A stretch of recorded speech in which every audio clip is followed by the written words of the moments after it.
All right, let's talk about the 2026 Indian Union budget. Now, this is way more than just a bunch of numbers on a spreadsheet. It's really a roadmap for the entire country. We're going to break down what it all means for big industries, for your own wallet, and for India's future. So let's dive right in. So here's how we're going to break it all down for you. We've got 5 key parts.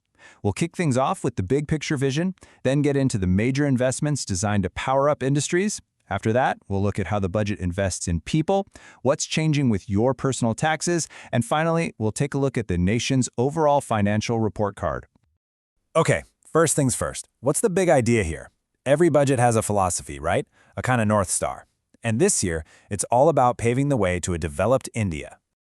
So right out of the gate, the finance minister set a really confident tone, pointing to a track record of stability and steady growth. What this quote is really saying is, hey, things are working and we're not making a sharp turn. We're just going to hit the gas.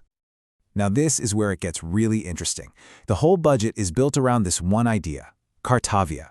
It's a Sanskrit word for duty or responsibility. So the message is, this isn't just about spending money, it's about fulfilling a set of national duties. And this really breaks down what that means in practice.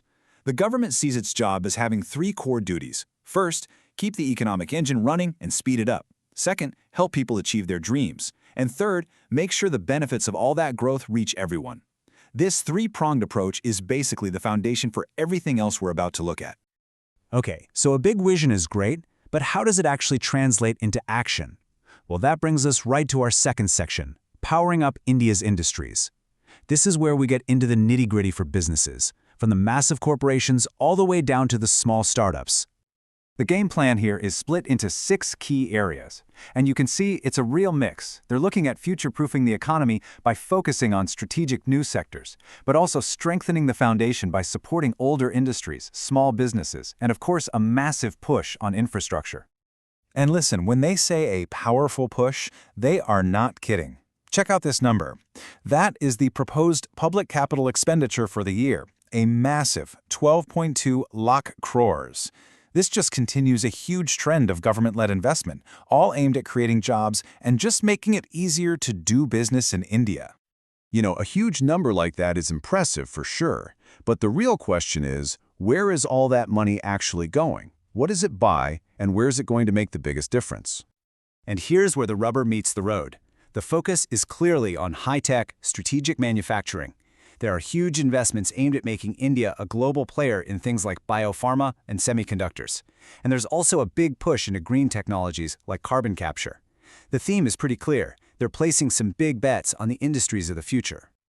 But hey, it's not just about the huge corporations, right? The budget lays out a really clear, structured plan for MSMEs. You know, the micro, small, and medium businesses that are really the backbone of the economy. This approach seems to tackle their 3 biggest headaches: getting money to grow, make sure they get paid on time, and helping them deal with all the complex rules and regulations.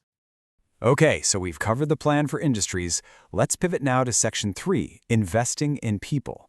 Because at the end of the day, a strong economy needs a skilled, healthy, and capable workforce. So let's just run through some of the big highlights here. You've got a major push to grow the services sector and to turn India into a destination for medical tourism. And check this out, they're even investing in creative fields by putting animation and gaming labs right into 15,000 schools. So it's a pretty diverse strategy for building up what they call human capital. Now this one really caught my eye.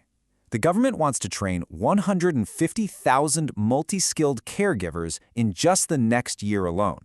This is aimed squarely at a growing need for services like geriatrics care and wellness, and it could create a whole new category of skilled jobs. All right, let's get to the part everyone really wants to know about. Section 4, what does this whole budget mean for your taxes and your personal bank account? So the big headline news here is a complete overhaul of the Income Tax Act. The promise is simplification with easier-to-understand rules and simpler forms coming into effect from April 2026. The goal, it seems, is to make filing your taxes less of a headache for everybody. Okay, now here's a change that could affect you pretty much immediately, and in a good way. If you're planning a trip overseas or sending money abroad for education or medical bills, this is great news. The tax collected at source, or TCS, is being slashed to a flat 2%. That just means more of your money stays in your pocket from day one. Okay, a few other key changes to quickly run through. On the relief side, there's some good news for accident victims and a one-time window for small taxpayers who need to disclose foreign assets. Now, for people who trade in the market, the securities transaction tax is going up a bit. But honestly, the really big one to watch here is that massive tax holiday for data centers. That's a huge signal that India is rolling out the red carpet for global tech investment. All right, last but not least, let's look at the government's own checkbook. Section 5 is all about the nation's financial health, and we're zeroing in on two big numbers, debt and the deficit. First up, the debt to GDP ratio. You can kind of think of this like a country's total credit card debt compared to its annual salary. It's projected to be 55.6%. Now, the number itself isn't the whole story. The key is the direction it's moving, and it's heading down. That's a sign that the focus is on long-term fiscal management. So, to really get a sense of that direction of travel, we need to know where we're coming from. The fiscal deficit for the previous year, that's the gap between what the government earns and what it spends, was at 4.4% of GDP. And for this new budget year, the target is 4.3%. It might not sound like a huge drop, but here's why it matters. Even with all this massive spending on infrastructure, the government is signaling that it's serious about discipline by slowly but surely closing that spending gap. And this chart really shows you what that looks like. It's what economists call fiscal consolidation. See, it's not a drastic sudden cut. It's a steady, deliberate reduction in the deficit. And that's meant to show markets and investors that the country's finances are being managed carefully. So there you have it. It's a budget with some really big ambitions, pushing for high-tech industry, major reforms, and trying to maintain fiscal stability all at the same time.